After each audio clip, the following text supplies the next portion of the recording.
안녕하세요, 잉이입니다. 그동안 영상을 많이 찍었다 안 찍었다 다시 지우고 영상 안 올리고 뭐 그랬는데 사실 그동안의 생각과 입장 차이가 많이 바뀌지 않아서 사실 부동산 투자랑 이제 강의 쪽으로 제가 은퇴를 하겠다, 이제 더 이상 안 하겠다 한 상황에서 좀 더 제 생각이 달라지지도 않았는데 영상을 촬영하는 것 자체가 좀 무의미하다고 생각해서 안 올렸습니다. 근데 여러 사람들이랑 얘기를 하는 기회가 또 있었고, 그런 상황에서 약간 시대 흐름을 좀 저도 놓칠까봐, 그리고 다른 사람들한테도 좀 도움이 될 수도 있겠다는 생각에 요새 제가 갖고 있는 생각, 제가 처음에 투자했을 때 그것도 제 나름대로 시대의 흐름과 운을 읽었던 거고, 현재도 시대의 흐름을 제가 어떻게 보고 있나, 그런 부분에서 제가 좀 영상을 남기고 싶어서 촬영하게 됐습니다. 뭐 짧게 오랜만에 영상을 촬영하다 보니까 제 근황이 궁금하실 수도 있잖아요. 다양한 경험을 하려고 많이 노력 중입니다. 지겨운 일을 하지 않으려고 하고 있습니다. 재밌게 살려고 노력하고 있고, 그 재미의 원동력인 제가 어떻게 이제 저는 이제 일을 해야지 이제 새롭고 배우고 경험하고 공부하고 이럴 때 이제 제가 좋아하고 행복한 사람이라 최대한 그렇게 살려고 노력하고 있습니다. 제 가까운 지인분들 자주 연락 못 드려서 이 기회를 통틀어 정말 사과드립니다. 오늘 제가 진짜 하고 싶었던 얘기가 있어요. 지금 현대 시대가 어떻게 제가 판단하고 있냐, 아마 들으시면 도움이 많이 될 것 같습니다. 첫 번째는 지금 현재는 혐오의 시대입니다. 혐오. 상대방을 굉장히 이제 싫어하는 것을 넘어 완전 혐오를 하는 거죠. 그 대혐오가 시대에 지금 이 혐오하는, 그러면은 우리가 혐오의 당사자가 있어야 되잖아요. 그럼 내가 왜 이 사람들을 혐오하냐 물어보면 잘 대답을 못하지만 저는 그거를 역사적으로 볼 것 같습니다. 예전에 유럽에서 유대인이 혐오 대상으로 낙인 찍혀서 살해를 당했죠.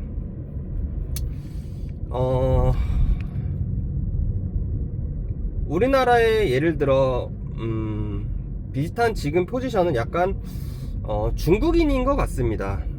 뭐 약간의 이슬람 될 수도 있는데, 중국인들이 대한민국에서 뭐 옛날 유대인만큼 돈을 많이 벌어 간다면 그게 예전에 유대인 포지션이 되지 않나. 그러면은 자연적으로 그런 혐오 대상이 그쪽으로 흐른다면 대한민국 국민들 정치 성향도 극우로 점점 가겠죠. 역사적으로 보면 또 혐오의 대상자가 자산을 갖고 있는 부자들이 혐오가 된 적이 있었습니다. 그때는 부자들이 많이 공개 처형을 당하고 공산주의라는 이제 이념까지 됐죠. 극우냐 극좌냐, 우리나라가 이제 부자를 대상으로 혐오도 꽤 많습니다. 근데 양쪽에 이제 권력 지형으로 따지면은 이제 지금은 둘 중에 선택을 해야 됩니다. 근데 그 선택에 따라서도 우리가 투자하는 주식과 부동산의 방향이 달라집니다. 우리나라가 대상이 외국인 대상으로 혐오를 갈 것이냐, 부자의 방향으로 갈 것이냐, 좀 흥미로운 관전 포인트가 될 것 같습니다, 개인적으로. 그리고 계급의 시대입니다. 지금 우리가 21세기 2025년에 살고 있는데 웬 계급이냐? 여러분들 얘기는 안 해도 지금은 어디에 사는지가 더 중요한 시대. 무슨 직업을 갖고 있는지 보다 어떤 지역에 사는지, 그 지역이 곧 브랜드입니다. 외제차를 끈다고 그래서 자기가 계급이 올라가지 않습니다. 뭐 골프를 친다 그래서 자기 계급이 올라가지 않습니다. 뭐 부자 친구들을 많이 두면 또 자기가 계급이 올라가지 않습니다. 점점 그 계급의 자기랑 이제 좀 더 이제 고급적인 사람들이 모이는 커뮤니티로 계속 계급적으로 올라가려고 합니다. 나이가 들면서 더 그럴 거고 시대가 가면서 더 그럴 겁니다. 그래서 부동산, 주식, 투자 방법이 또 달라집니다. 혐오의 시대와 계급의 시대. 그렇기 때문에 가는 부동산만 갑니다. 핵심 입지, 브랜드. 뭐 지방에서도 핵심 입지랑 그 지역, 나머지와 다른 거. 나머지가 뭐 외국인이 얼마 들어온지, 중국인이 많아지는지 별 상관이 없습니다. 왜냐? 우리 계급에는 걔네들이 어차피 안 들어오거든요. 진격의 거인의 월 마리아 안쪽과 바깥쪽의 차이입니다.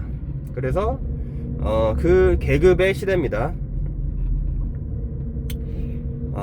그래서 이 계급에 따라서 즉 자산이 결정됩니다. 그래서 조정 있을 때마다 주식과 부동산 계급 있는 거를 선택해야 되고, 이 흐름은 향후 5년 정도, 5, 6년 정도 가지 않을까, 그 정도 수준에서 제가 생각은 하고 있습니다. 그리고 물가와 금리의 시대. 경기 요인보다 물가가 더 중요한 시대가 됐습니다. 물건 가치가 좋은 시대, 물건이 귀한 시대입니다. 물가가 가만히 있어도 올라가니까 그에 맞춰서 금리로 때려잡으려고 할 겁니다.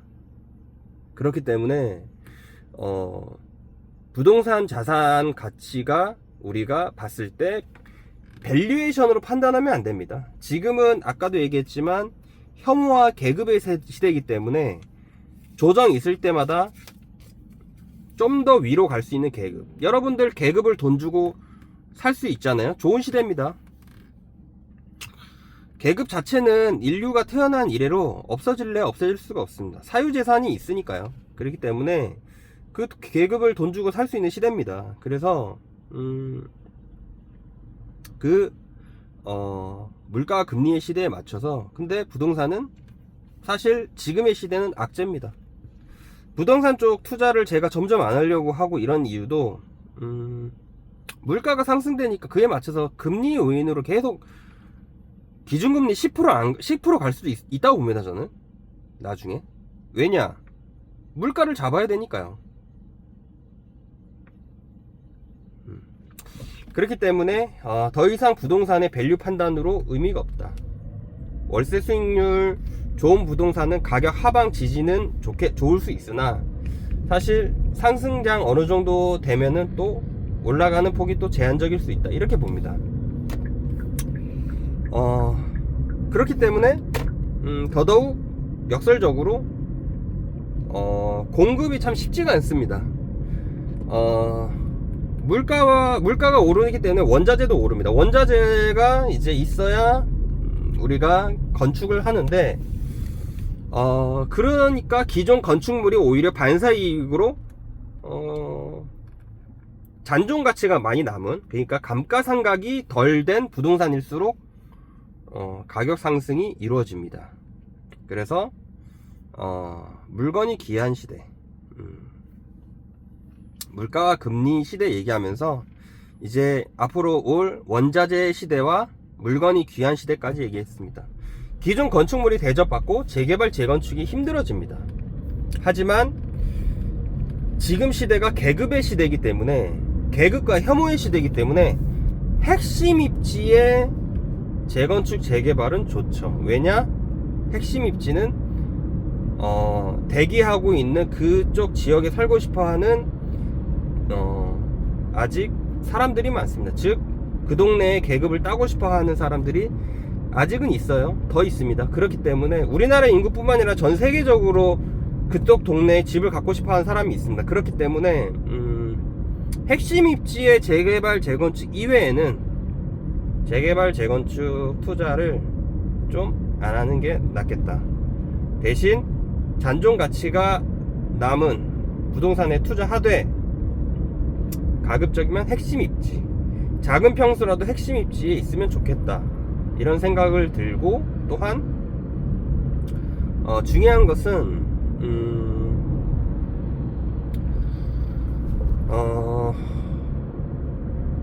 똘똘한 한 채, 그리고 이런 부동산 흐름은 조정이 있을 때 잡아가야 된다 주의지만,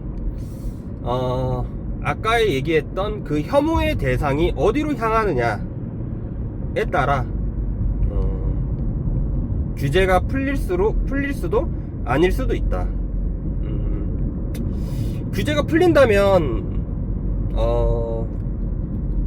뭐 센스 있게 투자를 잘 하신 사람들이 지금 현재 소형주택 공급이 적으니까, 그리고 잔존 가치가 많이 남은 위주로 세팅이 돼 있으니 반사이익을 얻을 것이고, 그 반사이익을 얻는다는 시점은 아마 당장은 아니라 한 5년 정도 뒤 가능성이 높다, 그렇게 저는 생각을 합니다. 그리고 전 지구적인 저출산 시대입니다. 우리나라만 저출산이 아닙니다. 중국, 뭐 일본, 유럽, 미국, 지금 출산율이 나오는 데는 중동 지역밖에 없죠, 사실. 근데 세계 경제를 엄청나게 떠받치고 있는 이 북미와 유럽과 아시아에서 저출산인 것은 전 세계적으로 수요 쟁탈의 시대입니다.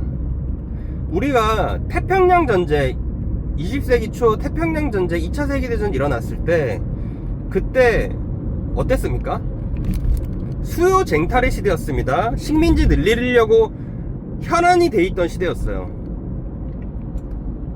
그러니까 지금 현재 그때 상황과 비슷해서 전쟁 준비를 하는 시대입니다. 우리가 게임을 할 때, 스타크래프트 할 때 바로 SCV 들고 전쟁을 하진 않죠.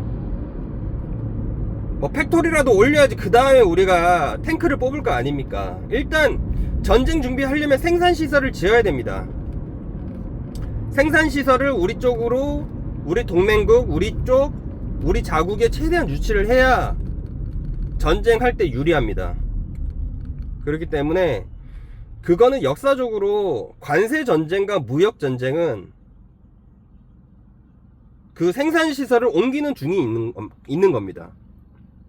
우리가 아편전쟁이 왜 발발됐나요? 아편전쟁, 결국 영국과 중국의 무역 불균형 때문에 일어난 거 아닙니까? 미국 독립전쟁, 영국이 관세 때려서 그런 거 아닙니까? 결국에 무역전쟁과 관세전쟁 다음에는 무조건 실제전쟁이 100% 일어납니다. 지금은 이 전쟁의 시대에 살고 있는 겁니다. 전쟁 준비를 하는 시대인데 큰 한 20-30년 사이클로 보면 결국에 전쟁은 일어납니다. 근데 전쟁이 일어나는 곳은 기반이 없는 곳에 일어납니다. 생산시설이 많이 있는 곳에 전쟁하지 않아요. 아니 뻔히 우리가 본진 팩토리 다 늘려놨는데 여기서 전쟁하겠습니까? 예? 우리의 실제 전쟁은 센터에서 합니다. 스타크래프트 센터에서 많이 하죠. 그리고 생산시설 침투는 소수 인원이 많이 하죠. 똑같습니다. 결국 우리나라의 생산기지를 옮기지 말고 최대한 있어야 우리나라 전쟁 위험에 벗어나야 되는데, 이번에 관세 협정 참 우려스럽습니다. 그래서 전쟁의 시대이기 때문에 양쪽 줄타기 하면 안 됩니다. 전쟁은 피하 구분이 확실해야 됩니다. 우리가 결정적으로 일본의 나라를 빼앗겼던 때 고종의 아간파천이 결정적이었습니다. 영국이 전세계 패권국이던 시절에 영국이 일본이 조선을 먹으라고 사실상 허용해 준 겁니다. 왜? 러시아 세력을 견제를 안 하고 러시아 세력이랑 붙어먹고 있으니까.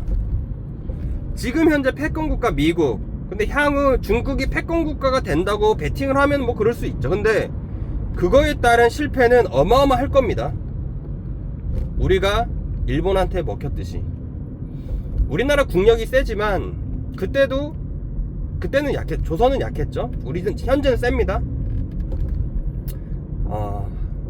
여전히 지금은 그때랑 비슷한 상황이다. 그리고 북한이랑 통일하는 것보다 일본이랑 통일하는 게 더 빠른 시대입니다. 지금 두 국민 간의 연대가 젊은이들 중심으로 굉장히 좋습니다. 뭐 한일 커플 엄청 많죠.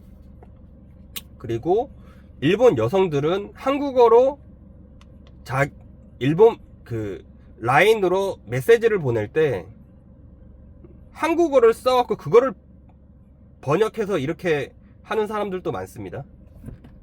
그 정도로 그렇습니다. 제가 이제 전 지구적인 수요층 쟁탈의 시대에 사람들을 끌어모으려고 할 겁니다. 우수 인력을.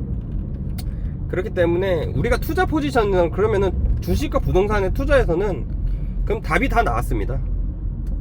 혐오의 시대, 계급의 시대, 극좌랑 극우의 시대. 그거는 혐오 주체에 따라서 다르다.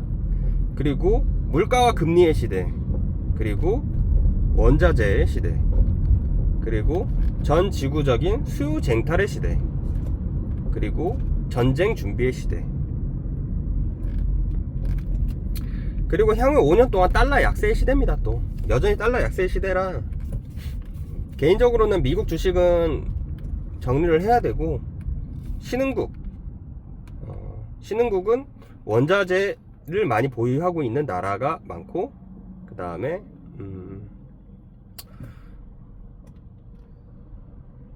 뭐 우리나라 원화도 뭐 나라는 선진국이라 해도 그래도 뭐 신흥국 쪽에 속하죠. 아무래도 제조 기반이니까요.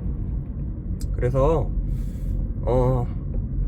조정 때 잡아야 된다 이러면은 계급의 시대니까 좋은 거. 근데 돈이 없다면 원화 쪽 자산, 달러 쪽 자산이 아니라 원화, 뭐 위안화, 아니면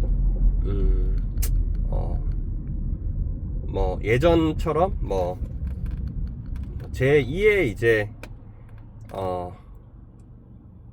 뭐 옛날에 브라질, 뭐 남미 유가도 엄청 오르겠죠.